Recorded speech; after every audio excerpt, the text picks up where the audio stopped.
Good evening, everyone. It is 11 p.m. and Pure Gold is on the air for this post wrap up of the Survivor Series 2011. And let me just first say that it's our 1 year anniversary today, so that's the good news. And the bad only news, good news. the only good news. And the bad news is Survivor Series to me underperformed, was very underwhelming.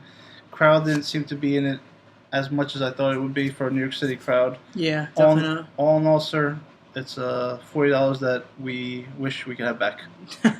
I definitely wish I could have that money back. Truthfully, it was a terrible pay-per-view from start to finish. I think the crowd, according to everything we read on Twitter, our inside sources like Justin LeBar and whomever else was there, Josh Eisenberg, the crowd was hot. Your buddy Ian, by the way. But it did not at all come across on the television. We were turning up the TV, the sound, horrible. The first match, they were dead. Almost every match, they were dead. They popped big for The Rock. CM Punk's pop wasn't as big as I thought it would be. And there was a big pop. The crowd chants, surprisingly enough, were coming up. But everything else, definitely not, sir.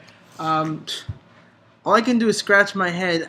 What in the world did we just witness at the end of that pay-per-view, Joe? Well, let's start from there. We had the main event. Let's talk about that first match. That match first. You had Rock and Cena team up against Miz and Truth. And, you expected to see a lot more than what you saw. You saw a typical tag match with the heels controlling most of the match. And at the very end, Rock taking care of Mr. R-Truth. Was it R-Truth? Miz. It was Miz. I don't blame you for missing that. Yeah, Rock hits the people's elbow, and basically John Cena is nowhere to be found. There's no heel turn.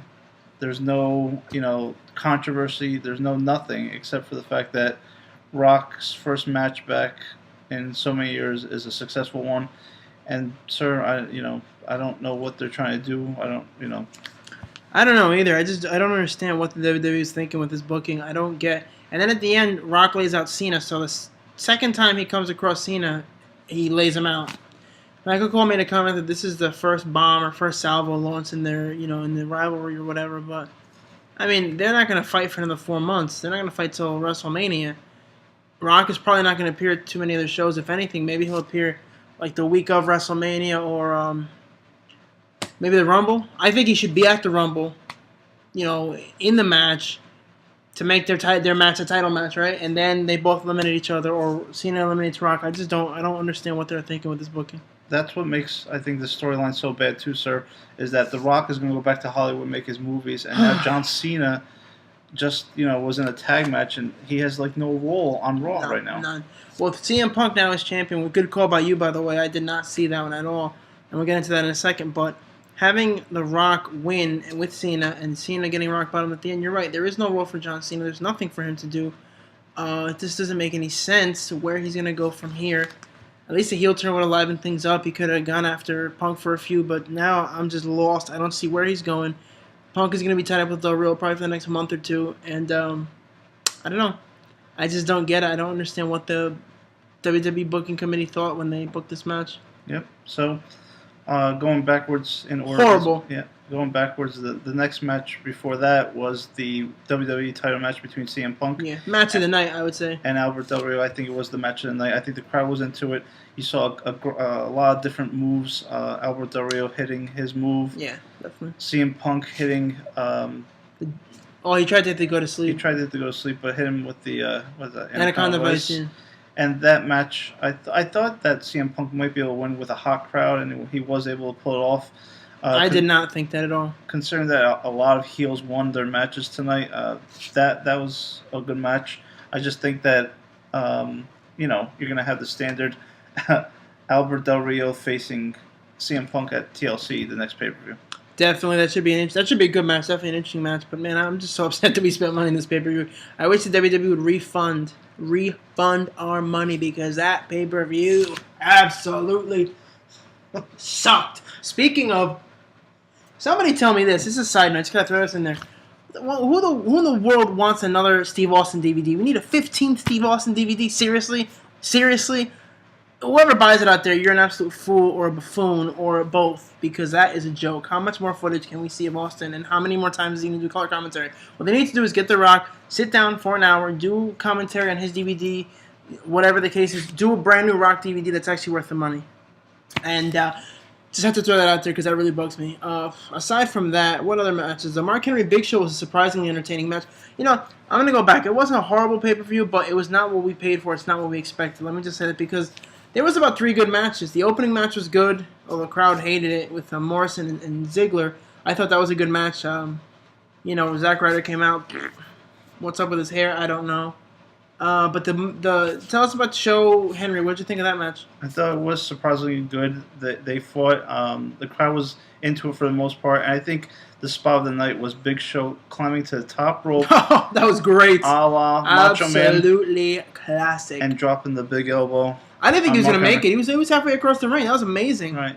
I mean, the Big Show was absolutely amazing. And again, it was an entertaining match. Big Show laid him out with a knockout punch. Big ham hock right across his face. And then he jumped on a Henry's ankle, so we'll see where that whole thing goes. Joe, talk to us about, before we close out, because this is going to be a short video, talk to us about the traditional 5-on-5 Survivor Series. What in the world happened there? Well, we start off with a traditional 5-on-5 match, and then we had an injury to Sin Cara, a legitimate injury, so they had to change things up a bit. Apparently he's going to be out 6 to 9 months, but I just read that online, so it hasn't been officially announced yet. Very unfortunate if that is the case. But what a disaster his career has been, by the way, in the WWE. An absolute. I mean, this has been a complete and utter failure on all levels, and tonight proves it, sadly. Right. So, you know, I was thinking that either Sheamus was going to be the sole survivor or Cody Rhodes was going to be the sole survivor. We ended up having kind of close. Yeah, we ended up having Wade Barrett and Cody Rhodes being the sole survivor. So, decent match. Bad booking. Bad booking. Bad. But folks, explain this to me. How does Sheamus get eliminated for dropping too many knees into the back of Wade Barrett? I've never seen that before. Never before, never again. Stupid and idiotic. I actually thought that Randy Orton was going to be the sole survivor of his team, which would have been horrible, but that was not good, sir. Nope. And the crowd was so dead. They were so not into it. The injury killed it completely. I thought it killed, honestly, I thought that it killed whatever momentum the pay-per-view had up until that point. Right. So you had the women's title match. It did? Yep. Basically, Beth retained. Almost killed herself. And Enough Eve, about that. by the way, just want to throw that out there. Hopefully they're okay, because that looked like an ugly spot. It did. And then the first match of the night was the U.S. title match between Dolph and John Morrison. Speaking of that, explain to me why Dolph Ziggler was in the 5-on-5 and he was the first person eliminated 2 minutes into the match. What was the point of that? Well, there was no point. Horrible. I mean, the Dolph Ziggler fans out there cannot be happy because that was bad. That was bad. But, you know, Dolph does retain his U.S. title in an entertaining match.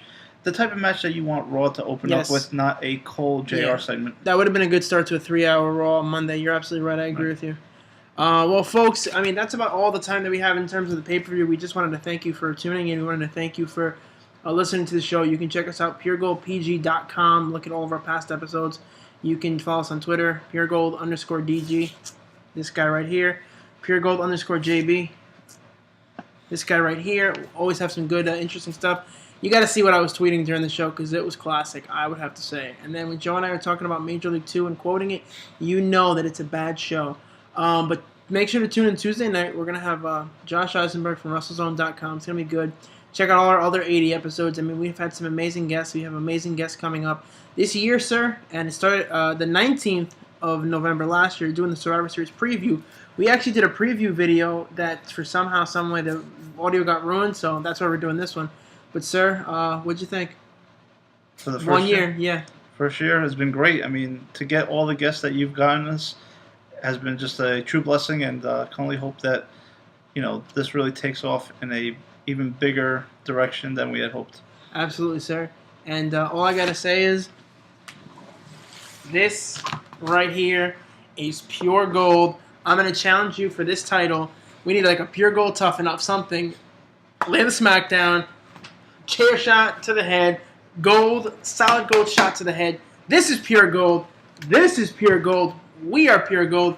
We thank you for tuning in, and make sure again, puregoldpg.com. Thank you very much.